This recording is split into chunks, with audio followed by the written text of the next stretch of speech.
since a lot of our teaching these days is done online, I thought I'd give you a behind-the-scenes tour of Zoom and how it's working as a presenter. And sometimes you have to troubleshoot for those folks that are joining you, so let me just tell you about a few of the functions here. In the top right, you'll see speaker view, which looks like this, and it's going to put one person, whoever's talking, right in the center of your screen, and then the next person that talks, it hears them and it moves them. So there's a lot of moving around with that particular approach. I like gallery view. You can kind of see everybody who's in on the meeting, and if there was 15, 20 people, they'd all be on this screen together with us. If there was a lot more, then they would give multiple screens and I have to scroll between, but at least I can see a large number of folks that are in on the call and make sure that everybody's kind of on board with what's happening. Now, another thing I like, and let me just show my video on my other screen here, is you can pin videos. So let's say I've asked Matt Broom here a question, one of my students, and I want them to answer. Well, I can click these three dots, I can pin their video, and then it brings them to the forefront on every single person's screen, so we can see that person. Then I can unpin it, and it takes us back to whatever view you want. Okay, so that's a cool thing you can do if you have a particular person you want everybody to see at the moment, or you can pin your video as the teacher if you want them to see you as well. Another thing I found out rather late is that you got to mute yourself, and you got to come down here and unmute yourself, and it does give you a little shortcut. One of the cool things I found is that if I press, while I'm muted, if I press the space bar, you can see it temporarily unmutes me. So it works kind of like a walkie-talkie, and if I want to talk to everybody, I hold the space bar, I lift it up, and I'm muted again. Chat is a really cool function.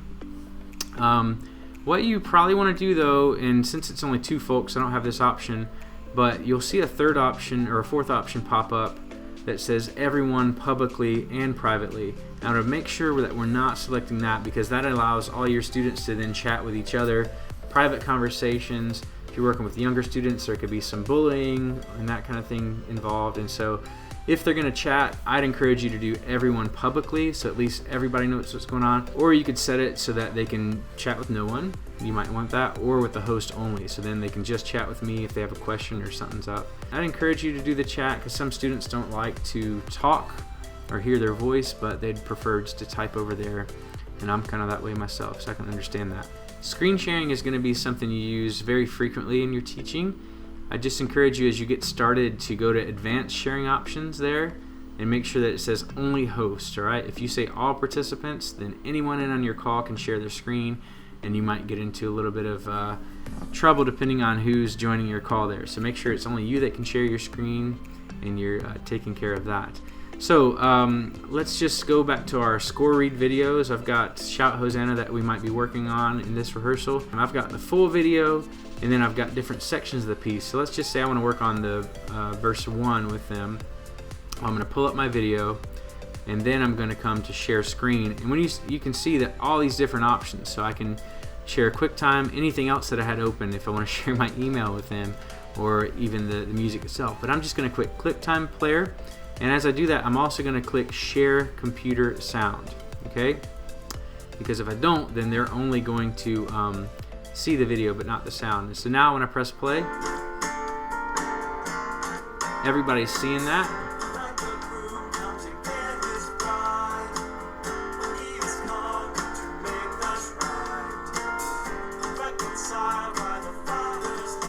Yeah, so everybody can see that, and then I just click Stop Share when I'm ready to do that. Now, if you come up here to the top where it says Stop Share, and you hang out there for a while, then it's going to give you some other options there. The one I want to draw your attention to is Annotate. Now, Annotate works, and your students will see this on their screens as well, depending on your settings. But Annotate is great for you as the teacher, because I can then come in.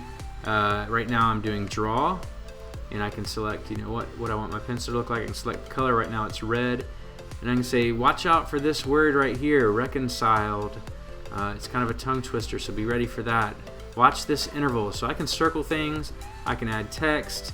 You have a lot of different options, and then I can clear it all whenever I'm ready to do that. The other thing I'd point your attention to is this More option here. You might want to disable attendee annotation. So what that does is that means that only me as the teacher can annotate now, which is probably your best bet. There are some occasions when maybe you want your students to annotate, especially if you're working with some younger students.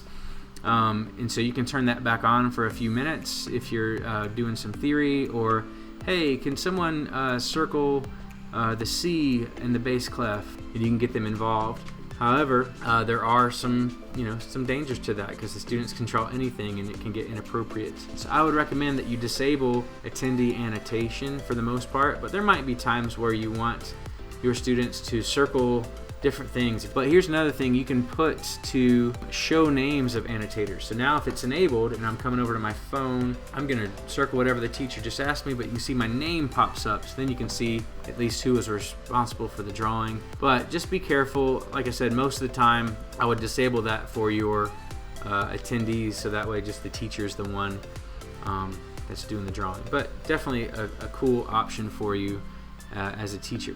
Well, I did mention that perhaps you don't have the skill set or the time to make these score follow videos. Well, you can just simply share the demonstration recording through iTunes or another media player, and just share the actual PDF document with them and scroll through. And so that's an option for you as well. But just make sure that, I'm going to share the PDF document here, but make sure that you've selected share computer sound, because otherwise they're not going to hear your iTunes music playing as well along with it. So I'll click share. Now everybody is seeing this document, but I'm going to press play on iTunes, and then I can just scroll through with them as the music changes. Not quite as high tech, but there's an option for you if you don't have the time or the capabilities to kind of get the score read videos. One other thing I'd point your attention to is breakout rooms. Okay, we've used these quite a lot. If you're doing band or you're doing choir, you can do full group stuff, but you don't get a chance to really hear people, okay?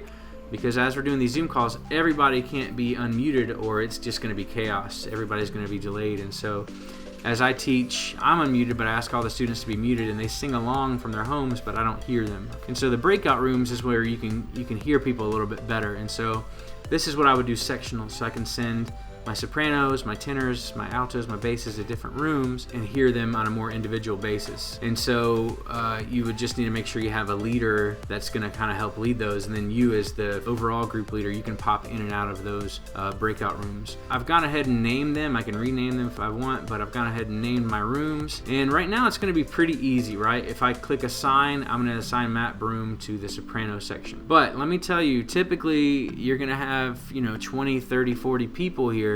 And so it's going to be kind of a nightmare to assign people. And so I would just encourage you to have some kind of game ready to go, or a video ready to go, something to kind of keep the time, because it's going to take you a few minutes to get everyone assigned. And then I'm going to open all the rooms. And then Matt's going to get an invitation to join the room. Now I'm in the main room by myself, but as a leader, I can then go over here and join the soprano room, or I can join the altos if we have more people or whatever. Now, in my opinion, it's easier to actually assign people to the breakout rooms once you've opened them, which is kind of counterintuitive, because you don't really want to open the breakout rooms until everyone's assigned. But perhaps you could assign a handful of people, then open the rooms and assign everybody else, because once you've opened the rooms, then you'll see the option for every single participant to assign them or move them to a room. So you can just click on people, and you know your participants, you know where they're supposed to go, rather than clicking on alto and seeing 40 names and scrolling through all the guys and trying to figure out where your altos are. Well, this way you just see individual names, you can assign them. So to me it's a lot easier to assign once it's open, and then me as a leader, I can then join whatever room I want. So if I was going to the sopranos, there would be my soprano leader and my other students in there, and I can check in on them, and then I can leave their room, or I can click on breakout and join another room. So at this point I'm just hopping between all these different rooms and seeing who's in it. Now if I want to leave the room altogether and go back to my main session, I have that option. Do not click end meeting for all, because that will obviously end the whole meeting, but I just want to click leave breakout room. That's going to take me back to the main session. No one's in there right now. But this is important, because let's say that you've opened the breakout rooms, but other people have joined your meeting and they're kind of in the waiting room, or they haven't been assigned to a breakout. You're not going to know any of that if you're floating around within the breakouts, unfortunately. So you do need to come back to this main room from time to time. The other cool thing is I can broadcast a message to all.